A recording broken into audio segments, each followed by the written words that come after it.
السلام علیکم، کیسے ہیں آپ سب لوگ؟ آپ لوگوں کے بے حد اصرار پہ انکہی باتیں ناول کی یہ ایپیسوڈ لے کر آئی ہوں۔ آج میں نے بہت ریکویسٹ کر کے ایمن سے یہ ایپیسوڈ لکھوائی ہے، جبکہ ان کی والدہ کی بھی طبیعت خراب ہے اور خود بھی ان کی طبیعت خراب ہے۔ اس کے باوجود آپ لوگوں کے پرزور اصرار پہ کہ آپ لوگوں کا بہت کہنا تھا کہ نہیں، اس کا اینڈ ایسے نہیں ہونا چاہیے، تو ابھی اس کی ایک دو ایپیسوڈ میں نے ان سے کہا ہے کہ اور آپ لوگوں کے لیے لکھیں، کیونکہ آپ لوگوں نے اس ناول کو بہت پسند کیا اور اس کو بہت پیار دیا۔ تو چلیں ایپیسوڈ شروع کرتے ہیں۔ یہ 7 ماہ بعد کی بات ہے۔ ماہ لگن سے اپنی ڈیوٹی انجام دے رہی تھی۔ دن رات وہ اپنے کام میں خود کو مصروف رکھتی کہ اس ستمگر کی یاد نہ آئے جو اپنے بھائی کی بات پر اس سے ہر ایک رشتہ قطع تعلق کر گیا تھا۔ کیا اتنی عرضہ تھی وہ، یا اس کی محبت اتنی کھوکھلی تھی کہ ایک بے یقینی کا جھونکا ان کا رشتہ تباہ و برباد کر کے رکھ دیتا؟ یہ زخم آہستہ آہستہ ناسور بن رہا تھا اس کے لیے۔ شامی کی یادیں اسے ڈستی تھیں، اس کا پیار، اس کا مان بھرا لہجہ، سب دھوکا لگنے لگا تھا اسے۔ اگر یہ کہا جائے کہ مرد ذات سے اس کا اعتبار اٹھ چکا تھا تو غلط نہ ہوگا۔ شامیر، میں نے تمہیں دل کی اس مسند پر بٹھایا اس کے تم قابل ہی نہ تھے۔ کہاں چوک ہوئی مجھ سے جو میں تم سے پیار کر بیٹھی؟ تم نے نہ صرف اپنی بلکہ میری اور میرے بچے کی زندگی بھی برباد کر دی، جو ابھی تک اس دنیا میں آیا ہی نہیں۔ تم نے مجھے وہ گھاؤ دیا ہے جس کا بھرنا ممکن نہیں۔ شاہویر کا اپنی طرف جھکاؤ وہ جلدی میں سمجھ گئی تھی، مگر اس نے خود ہی شاہویر کو باز رکھنا چاہا۔ وہ شامیر کو بتا کر شاہویر کو اس کی نظروں میں برا نہیں بنانا چاہتی تھی۔ وہ نہیں چاہتی تھی کہ 2 بھائیوں میں درار پیدا ہو اس کی وجہ سے، مگر اسے کیا پتا تھا کہ اس کی خاموشی ہی اس کے لیے سب سے بڑی آزمائش بن جائے گی۔ اگر اس نے پہلے ہی شاہویر کی تمام حرکتیں شامیر کو بتائی ہوتی تو آج یہاں تک نوبت نہ آتی جہاں تک پہنچ گئی تھی۔ اسے آج بھی یاد تھا وہ دن جب وہ رات کے پہر کمرے میں تنہا سوئی ہوئی تھی۔ شامیر اس رات کسی کام سے باہر گیا ہوا تھا۔ اس کی طبیعت تھوڑی ناساز تھی، اس لیے وہ جلد ہی سو گئی تھی، مگر کچھ دیر بعد ہی اسے اپنے وجود پر گہری نگاہوں کا احساس ہونے لگا تھا۔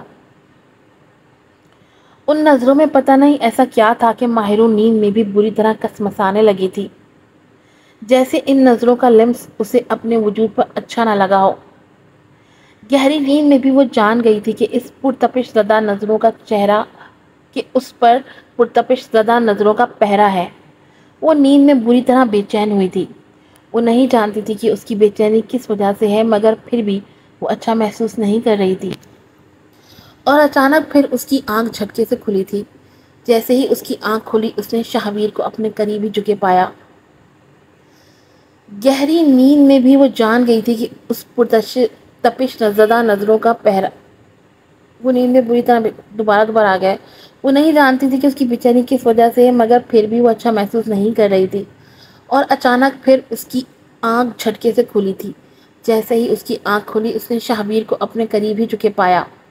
ماہروں کو بری طرح اس پر غصہ آیا تھا۔ کیا وہ نہیں جانتا تھا کہ شامیر آج گھر پر موجود نہیں ہے؟ شاہویر، یہ کیا بدتمیزی ہے؟ تم رات کے اس پہر میرے کمرے میں کیا کر رہے ہو؟ اسے کھا جانے والی نظروں سے دیکھتی فوراً سے بیٹھ کر اپنا دوپٹہ ڈھونڈ کر سینے پر پھیلاتے ہوئے بولی، مگر شاہویر پر اس کی نظروں کا کوئی اثر نہیں ہوا، بلکہ اس نے ہاتھ بڑھا کر ماں کے قریب سائڈ ٹیبل پر پڑے ہوئے لیپ ٹاپ کو پکڑا اور اس کی نظروں کے سامنے کیا، جیسے کہنا چاہ رہا ہو میں اس کے لیے آیا ہوں، تمہارے لیے نہیں۔ کیا تم منہ سے کچھ بکو گے؟ اتنا اتراؤ مت، یہ صرف تمہارا نہیں بلکہ میرے بھائی کا بھی کمرہ ہے جس میں میں بغیر اجازت لیے داخل ہو سکتا ہوں، اور ویسے بھی اس لیپ ٹاپ میں میری کچھ امپورٹنٹ فائلز تھیں، وہی لینے آیا تھا، ورنہ کبھی نہ آتا۔ صاف ظاہر تھا اس کے لہجے سے کہ وہ جھوٹ بول رہا ہے۔ اس نے بہت کوشش کی اپنے تاثرات کو چھپانے کی جو ہڑبڑی کی وجہ سے آئے تھے اس کے چہرے پر، مگر وہ بری طرح اس میں ناکام ٹھہرا تھا، کیونکہ ماہرو جیسی زیرک نگاہ رکھنے والی لڑکی اچھی طرح بھانپ گئی تھی کہ وہ کس نیت سے آیا تھا اور کیا کرنے آیا تھا۔ کتنا جھوٹ بولو گے شاہویر؟ تمہاری زبان تمہارے جھوٹ کا ساتھ نہیں دے رہی، کیا تمہیں یہ نظر نہیں آ رہا؟ وہ بیڈ سے نیچے اتر کر فوراً اس کے مد مقابل آ کر اس پر گہرا سا طنز کرتے ہوئے بولی۔ دل چاہ رہا تھا اسے چیر پھاڑ دے، مگر کوئی بھی سخت قدم اٹھانے سے خود کو روک رہی تھی وہ۔ دیکھو تم غلط سمجھ رہی ہو، ایسی کوئی بات نہیں، اور ویسے بھی مجھے تم جیسی لڑکیوں میں کوئی دلچسپی نہیں ہے۔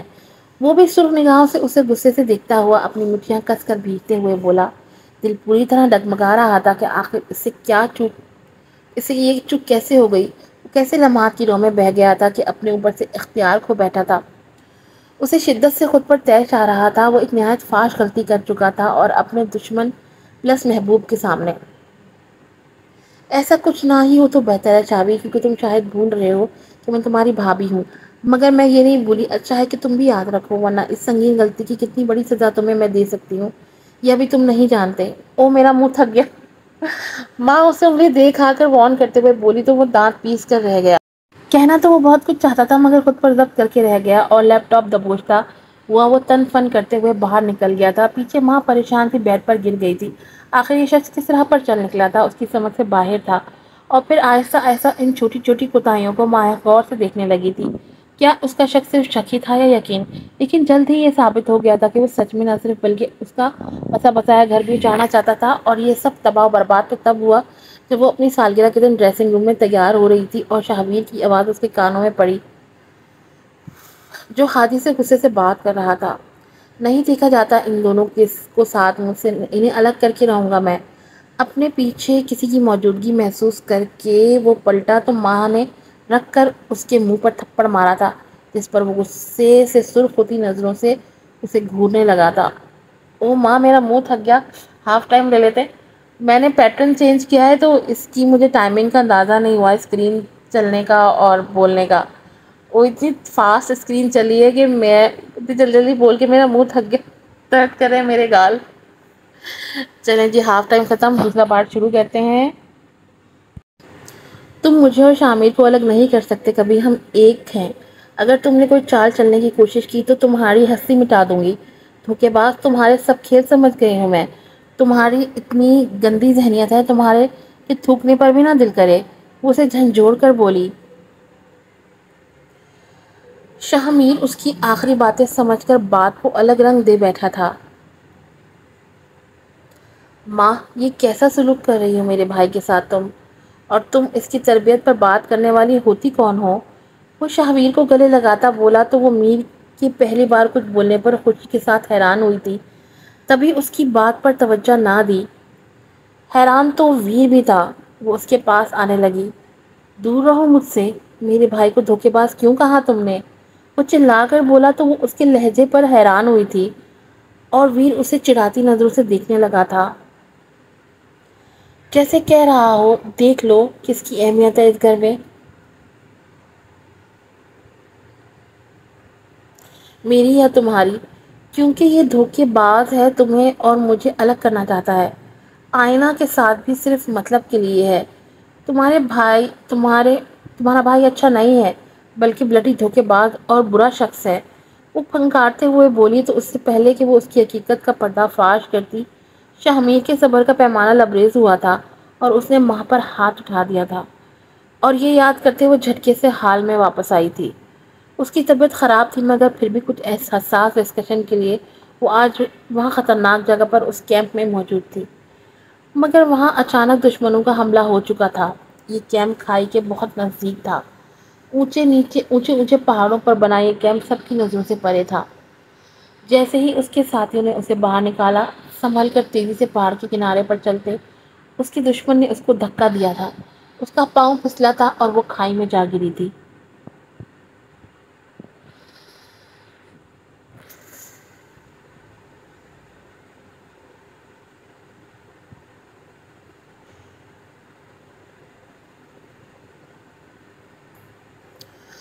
ان سب کی اسٹڈی تو کب کی مکمل ہو چکی تھی۔ شہامیر اپنے ماموں کا پھیلا ہوا بزنس اسٹارٹ کر چکا تھا۔ ساحر صاحب کی ناراضگی پر آئینہ بھی اس دن جب شہامیر کو تمام تر حقیقت سے آگاہ کر رہا تھا تو اس نے بھی شہابیر کے منہ سے ساری سچائی سن لی تھی، اور یہ حقیقت اس پر جب واضح ہوئی تو وہ خود میں سے جان نکلتی ہوئی محسوس کر رہی تھی۔ آخر کیسے اس کا شوہر اس کو اتنا بڑا دھوکہ دے سکتا ہے؟ تو کیا اس کی محبت میں بھی بس عارضی تھی؟ کیوں دھوکہ دیا تم نے مجھے؟ کتنے کم ظرف ہو تم! شادی بھی مجھ سے کی اور ڈورے میری دوست پر ڈالتے رہے۔ نہ صرف تم نے اپنا بلکہ اس کا بھی بسا بسایا گھر اجاڑ دیا۔ کتنے برے ہو تم شہابیر، کتنے برے! نفرت ہو رہی ہے مجھے تم سے، نفرت۔ تم تو چاہے جانے کے قابل بھی نہیں ہو، پھر بھی شامیر نے تمہیں اس قابل بنا دیا، اور تم نے اس کے ساتھ کیا کیا؟ اپنے جان نچھاور کر دینے والے بھائی کو ہی تم نے دھوکہ دے ڈالا، اس کی کمر میں چھرا گھونپ دیا۔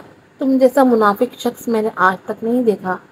نہیں رہنا چاہتی میں تمہارے ساتھ، وہ غصے سے باہر نکلتے بولی۔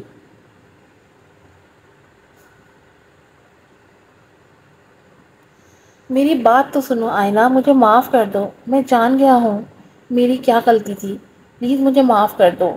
اس کے پیچھے بھاگتا گڑ گڑاتے ہوئے بولا۔ وہ جان گیا تھا کہ وہ بہت غلط کر رہا تھا، اور اس کا انجام اتنا برا ہوگا وہ یہ نہیں جانتا تھا، اور اگر جان جاتا تو یہ غلطی نہ کرتا، مگر اب تو جو ہونا تھا سو ہو گیا تھا۔ تمہارے معافی مانگنے سے کیا ماں واپس آ جائے گی؟ اگر آ جائے گی تو ٹھیک ہے، میں بھی تمہیں معاف کر دوں گی۔ لا سکتے ہو کیا تم اسے واپس؟ بولو، لا سکتے ہو؟ اس کی بات پر شابیر خاموش کا خاموش ہی رہ گیا۔ وہ گھر چھوڑ کر جا چکی تھی، لیکن ایک ماہ بعد جیسے ہی ان سب کو یہ خبر ملی کہ آئینہ ماں بننے والی ہے، تو ساحر صاحب اسے منا کر گھر لے آئے تھے۔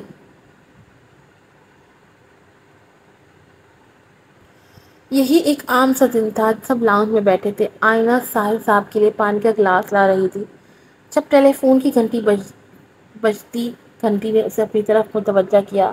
اس نے فون اٹھایا تو آگے سے کبیر کی آواز آئی، السلام علیکم۔ وعلیکم السلام۔ آپ کبیر ہیں نا، ماں کے بھائی؟ آئینہ کی آواز خوشی کی چیخ سے لبریز تھی۔ ماں کہاں ہے؟ کیا وہ آپ کے ساتھ ہے؟ میرے سے بات کروا دیں اس کی پلیز۔ وہ بے چینی سے بولی تو آگے سے کبیر کو ہنوز خاموش پا کر وہ پریشانی کا شکار ہوئی۔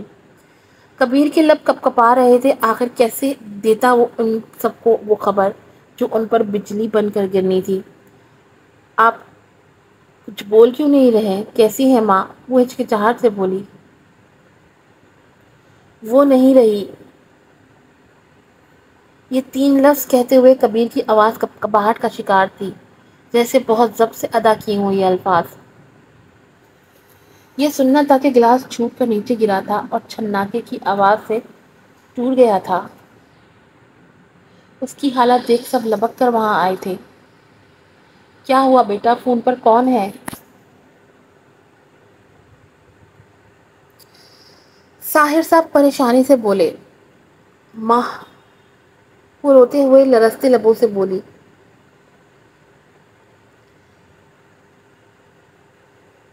کیا ماں؟ شاہویر نے فوراً اس کے ہاتھ سے فون چھینا تھا، لیکن کبیر کے لفظوں نے اسے زندہ گاڑ دیا تھا۔ وہ بارڈر پر دشمنوں کا مقابلہ کرتی ایک حساس کھائی پر پہنچ چکی تھی، جہاں سے دشمنوں نے اسے دھکا دے دیا۔ اسے بہت ڈھونڈا گیا مگر وہ نہیں ملی، اور نہ ہی وہاں پر گرنے والا آج تک کوئی بچ پایا ہے۔